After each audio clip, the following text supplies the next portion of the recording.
सम्मानित सदस्यों के कई विषयों को गंभीरता से सुन रहा था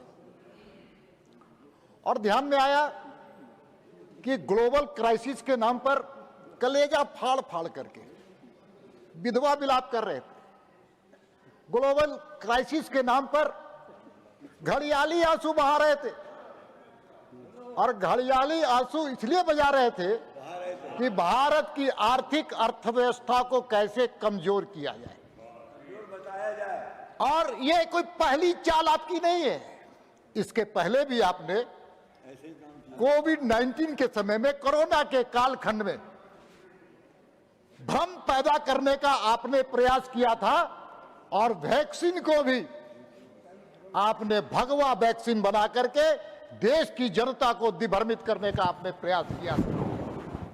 लेकिन देश की जनता ने आपके चाल चरित्र और चेहरा को अच्छे ढंग से समझा है और मोदी जी देश के सामने आई हर चुनौती को अवसर में बदलने का काम करते हैं। ये भारत का सामर्थ्य है। इसीलिए ये जो क्राइसिस आया है उस क्राइसिस को भी अवसर में बदलने का काम प्रधानमंत्री, यशस्वी प्रधानमंत्री मोदी जी करेंगे। इसीलिए तो कहा जाता है कि मोदी है तो मुमकिन है। मैं आपको बताना चाहता हूं, ये क्राइसिस का समय है, लेकिन देश की आर्थिक अर्थव्यवस्था आज अच्छी, बेहतर और दुनिया के सामने एक आदर्श पेश करने वाले है। आज विदेशी मुद्रा का भंडार घट नहीं रहा है। इस संकट के समय में भी दुनिया में आज विदेशी मुद्रा, आज भारत में दुनिया का चौथा देश बन चुका है। देश का चौथा स्थान चीन, जर्मनी और जापान के, स्विट्जरलैंड के बाद भारत के पास सबसे ज्यादा विदेशी मुद्रा है और 717 अरब डॉलर। एक इतिहास रचने का काम इस क्राइसिस में इस देश की सरकार, मोदी जी की सरकार ने किया है।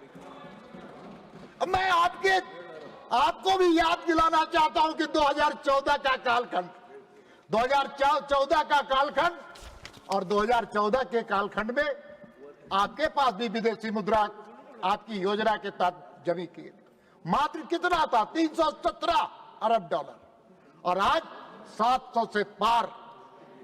इसलिए इस संकट की और चुनौती को अवसर में बदलने का नाम नरेंद्र मोदी जी। मैं आपको बताना चाहता हूं कि भारत के पास सामर्थ्य है और सामर्थ्य है और सही नेतृत्व है। इसीलिए भारत को अब कोई संकट से उबरने से कोई रोक नहीं सकता है। महोदय, ये जो बिल है, इसका उद्देश्य ग्लोबल अनिश्चितता के समय आर्थिक स्थिरता प्रदान करने का है और घरेलू कल्याण की रक्षा करना है और ग्रोथ की रफ्तार घटे नहीं बल्कि ग्रोथ की रफ्तार और तेजी से बढ़े। ये इस बिल का मूल उद्देश्य है। और देखिए, दूरदृष्टि और पक्का इरादा इस बिल के अंदर है और 57,381 करोड़ अचानक आने वाले ग्लोबल इकोनॉमिक का जब संकट हो तो उसको झेलने की ताकत, उस अर्थव्यवस्था को मजबूत करने के लिए इसके अंदर प्रदान किया गया है। यह कोई छोटी बात नहीं है। ये इसमें इस बिल के अंदर खाद्य सुरक्षा, खेती, किसान, खाद की सुरक्षा और फर्टिलाइजर में कैसे बेहतर आम किसानों के पास फर्टिलाइजर जाए, इसके लिए इसमें उल्लेख किया गया है। इस सप्लीमेंट्री मांग में ग्रामीण रोजगार पर भी बहुत अत्यधिक ध्यान दिया गया है। सड़क, हाईवे सेक्टर आम लोगों तक सुलभ रूप से पहुंचे, इसके लिए इसमें डिमांड रखा गया है और रेलवे सेक्टर सर्वस्पर्शी हो, सर्वव्यापी हो और सर्वग्राही हो, इसके लिए इसमें प्रावधान किया गया है।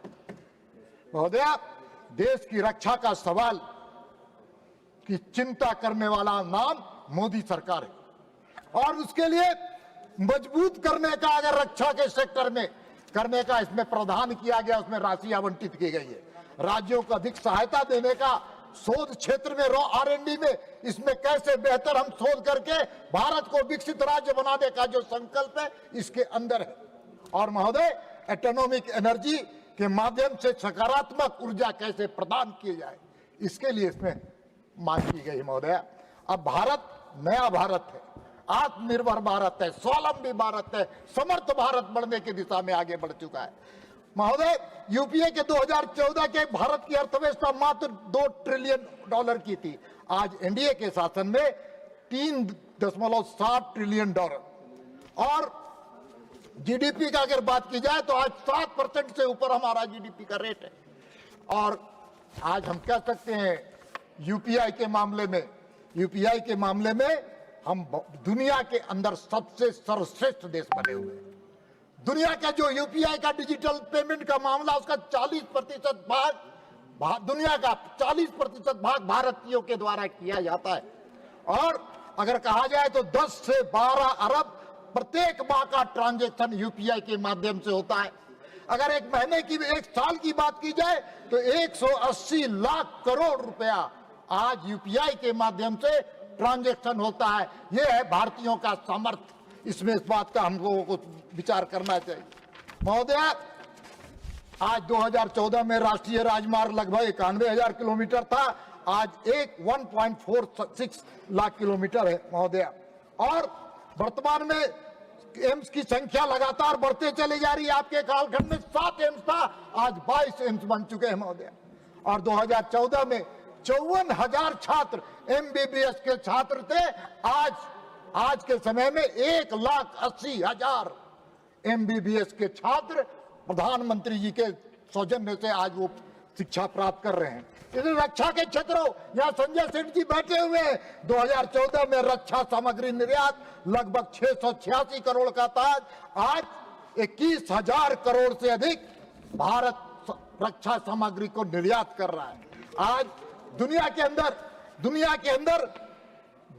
अंदर अगर उत्पादन के क्षेत्र की बात की जाए, चावल हो, दूध हो, मसाला हो, उसमें दुनिया में सर्वश्रेष्ठ उत्पादनकर्ता के रूप में भारत उभरा है महोदय।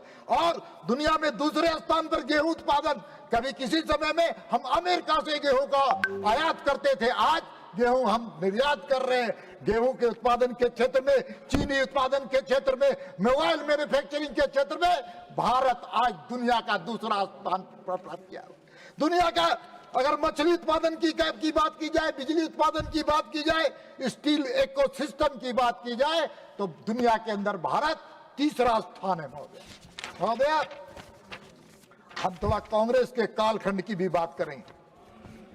द्वितीय पंचवर्षीय योजना, अब द्वितीय पंचवर्षीय योजना की बात करते हैं तो महालनोबिस मॉडल के रूप में उसको हम लोग याद करते हैं। किस प्रकार से महालनोबिस योजना के तहत भारत के किसानों के साथ छल करने का काम किया। कृषि के क्षेत्र में किसानों की आत्मा के साथ प्रहार करके भारत के कृषि क्षेत्र में जितना बड़ा आघात किया, आज तक दुनिया के किसी देश ने नहीं किया। किसान का जो क्षेत्र था, कृषि का क्षेत्र था, उसके साथ बेईमानी करने का काम सेकंड फिफ्थ प्लानियर प्लान में हुआ। क्या हुआ था? स्वामीनाथन कमीशन की रिपोर्ट को किसने ठंडे बस्ते में डालने का काम किया था महोदय?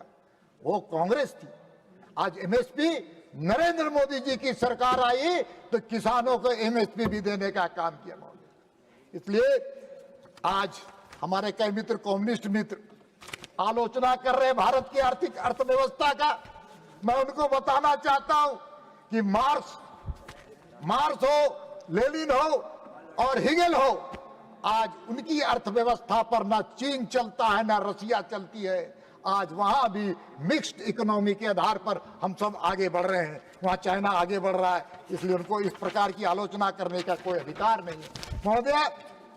अंतिम में मैं 2-3 विषयों पर बात करके अपनी वाणी को विराम दूंगा। हम वो नहीं है जो विरासत में कर्ज छोड़ जाए, हम वो नहीं जो विरासत में कर्ज छोड़ जाए, हम वो है जो आने वाली पीढ़ी के लिए मजबूत नींव छोड़ जाए महोदय। मैं आपको एक और, नजर बदली तो नजारे बदल गए, नजर बदली तो नजारे बदल गए, किश्ती ने रुख बदला तो किनारे बदल गए। आज भारत अपना रुख बदल लिया है। अब हम पिछलुकू नहीं बल्कि मित्र की ओर अग्रसर है। यह विधेयक उस महान यात्रा का एक महत्वपूर्ण पड़ाव है। बहुत बहुत धन्यवाद, बहुत बहुत आभार। श्री हरीश बारन बिरान। Thank you, Vice Chairperson, Madam.